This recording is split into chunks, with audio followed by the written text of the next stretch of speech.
Hello there folks, SeKo Starcraft here, bringing you a Silver League replay.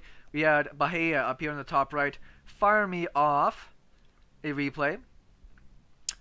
Just you want me to check it out here, Terran versus Protoss. I'm speeding it up a bit. I already had a chance to browse through this replay, and there's a couple of points in there that I figured I'd bring up. I was just looking for a little bit of advice on, just playing a little bit crisper. Against Protoss is one of the toughest ones, I would think as well.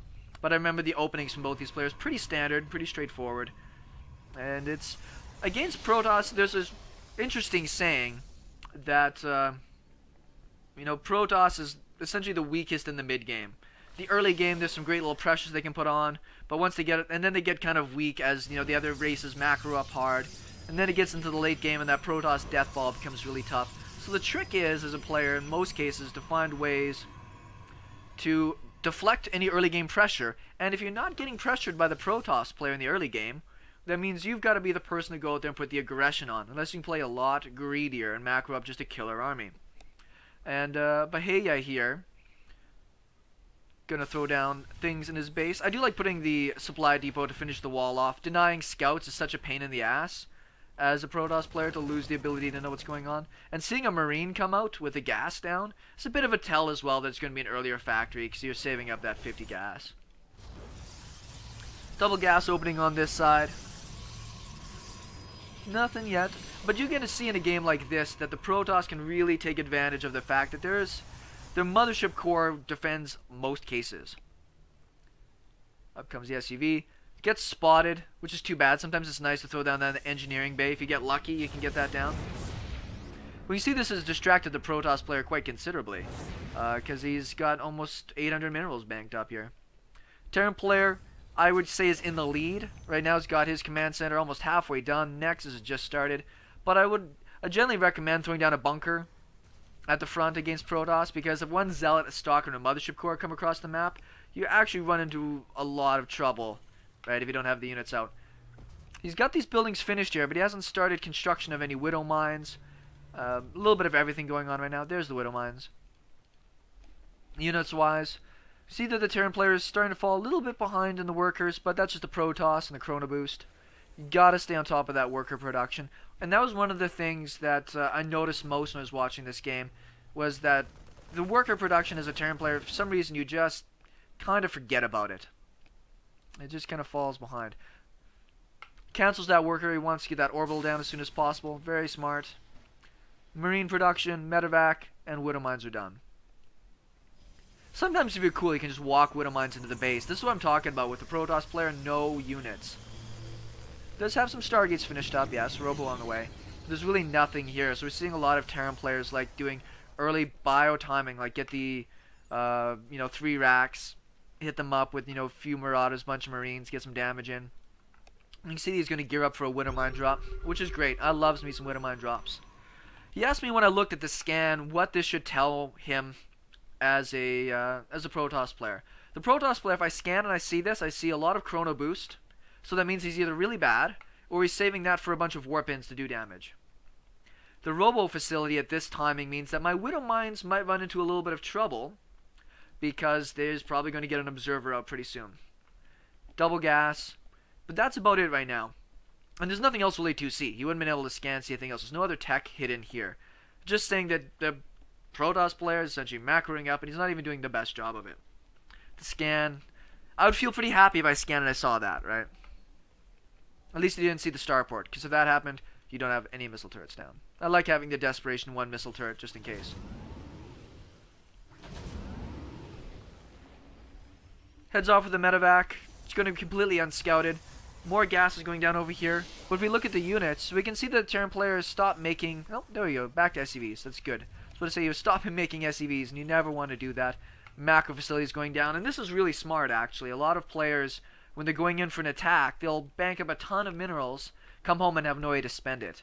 If you build all of your production facilities, maybe even queue up a few workers, what that means is when you get back home, or this attack fails or wins, you have the opportunity to keep the game going. Supply block. Supply block hurts Bahaya a lot in this game from what I saw, and you really got to stay on top of that. Get used to always putting down a supply depot. You're almost always having one in production at a time. In comes in the medevac.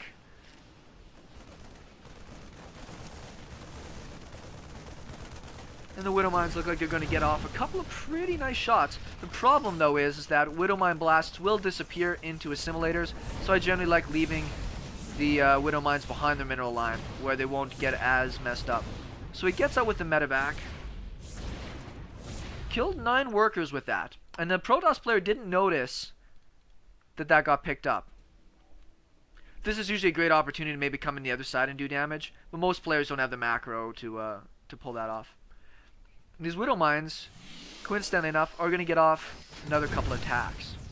Now, this is where you think, man, look at all the kills this guy's gotten. He's killed 15 workers. He should be ahead by a mile. But if we look at the units tab, he's only ahead by 2 workers, and he's chrono boosting more out. Protoss can catch up pretty fast in the worker count. And the big problem for Bahaya is he's been supply blocked for so much here.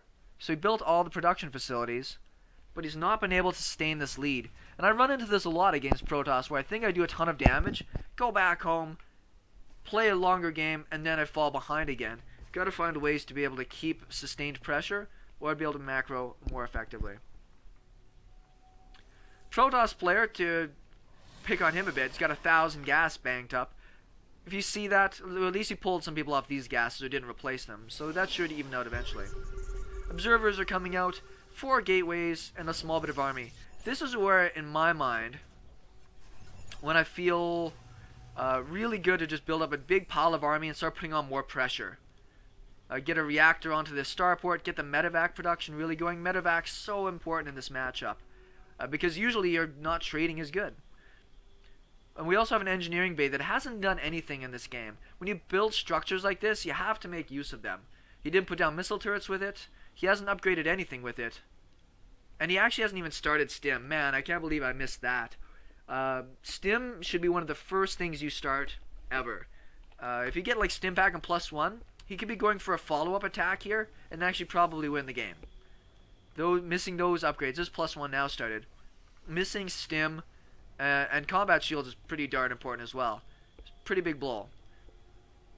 In my mind, you got enough production facilities here. 4 vacs on 2 bases, and I'd probably be getting into more production of medevacs. Widow mines are cute, but now that he's gotten out the observer, widow mines a little bit more challenging to control. This medevac is, I don't know where this medevac is going.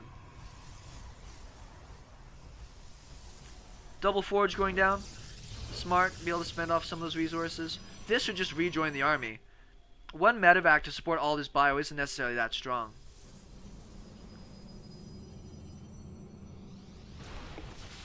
Alright, now this is a bit of a problem. With this kind of army, see how it's spread out it is? He's going to be losing widow mines and potentially medevacs before even doing an attack. Rally all of your troops to the front of the base. Stagger the widow mines going forward, because generally you're not using the widow mines to attack directly into the army. You're using them to be able to protect your retreat. So the zealots come out, they get shot, you push in. Oh, you get beaten back, you always fall back to those widow mines.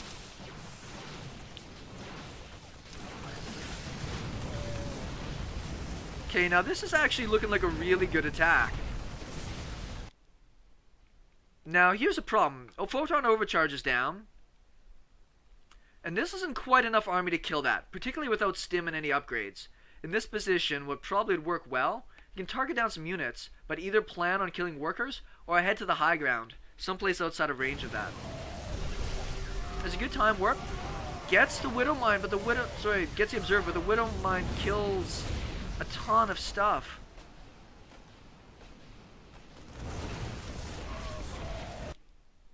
This is kind of a doomed attack. You've got yourself a couple of units.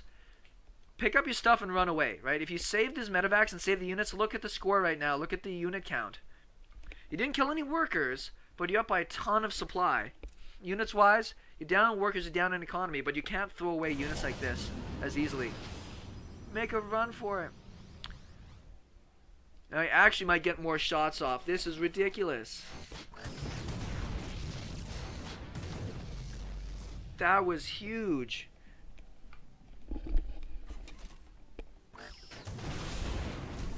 So he's going to lose those, but they paid for themselves, definitely. Send these guys home, repair your medevacs.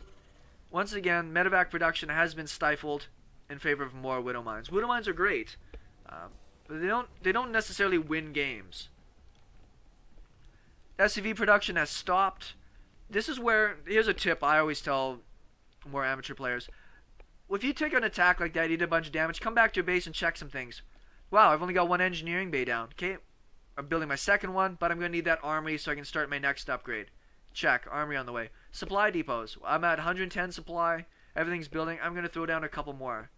Over into this base. Wow, this isn't fully saturated. I've only got 11 workers here. Great. Pump out another bunch. Command center started. Great. Army in one spot. You just do this little rotation through your entire base and just see where everything is at. Are things producing? Are things hotkeyed? You've got your hotkeys in position, which is great. Army should just set home. This is a very aggressive base by the Protoss. Thermal Lance is almost finished up for the Colossus, but that's all he's really got for army. The one thing that's been going good for the Protoss most of this game has been his economy. He's still building more workers, which is really smart. These medevacs are toast. It is worth repairing these things. It might seem like a pain in the ass. Pull out one SCV, come over here, put it on auto repair. There he goes. He's going to pull out a couple of SCVs. Make sure those get repaired up. We see that the Protoss player is actually closing the gap pretty fast in supply here. Colossus do a ton of damage. Is this for warp prism speed? I've not seen somebody get that in a long time. What if that's a mistake? So the game is going to kind of balance out for a bit here. And this is where you got to think about, how do I get further ahead? I like that. More barracks. But you don't know what the tech of the Protoss player is. This is where using a scan, sending in a Marine or an SCV will tell you that, oh, he's on Colossus. Maybe I should be getting out more Vikings or another starport. Because it doesn't really matter how big your army is. You got to have some pretty sick control if you're going to take on Colossus when you don't have Vikings.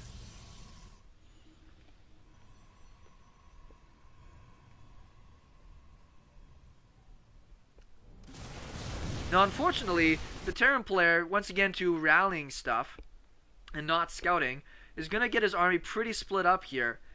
And he could probably take either of these armies. If he just attacked into this, he probably would have beat it. Stim pack is still not done.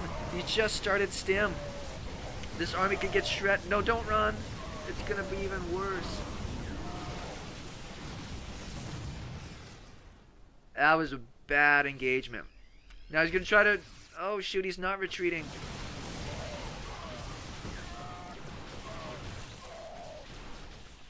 He's going to have to use those boosters. Now the problem here is, yeah, Viking production has just started. Still building lots of units, but he's down in supply and he doesn't have great tech. It's so tough as a Terran player in this position. How do I deal with this now? He's got up another base, he's got up great tech. I was winning for like 90% of this game, but now I'm so far behind. What do I do? When you notice that you're falling behind and they're about to come and attack you, that's when it might be important to either get down more bunkers or get ready to sack the SCVs, because you need to kill the Protoss' army as a chunk. This is a terrible point of engagement right now for the Terran player. And it's just going to be a slaughter at this point. Just lines up, doesn't even barely get any damage done. Now, GG, I think. The Terran player is probably like, well, how did I not win this game? I was ahead for so long and did all this damage. The problem is, almost the entire game, the Terran was behind in economy, even with the harassment. The upgrades are not ahead. You started them sooner, but it's 1-1 for the Protoss and only +1 for the Terran. No stim pack. Sorry, no stim pack is... I think it just finished up before this fight started. Like, just finished up. That's pretty harsh. And the medevac count for the attacks. If the Terran player had actually scouted and came into this army down here and just full-on committed to attacking that instead of getting cut up between two different places, he probably would have taken that game. He would have killed this base, got the widowmines down, and even if you traded... If you had managed to kill off this base, you would be super far ahead. But the problem was, those follow-up attacks just couldn't quite seal the deal. And not knowing that the tech was going into Colossus, even with just 2 Colossus, so hard to take on without having overwhelming numbers or a good flank. I hope that helps a bit. I mean, it's tough in these positions. The only thing I could say is, yeah, more commitment to your starport, quicker stim. Stim should be immediate.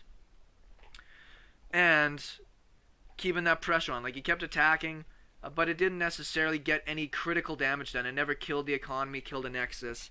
So it's hard to keep throwing away armies if you don't damage their economy, because they will build it up faster. SeKo Starcraft, thanks everybody for watching. I'll talk with you later.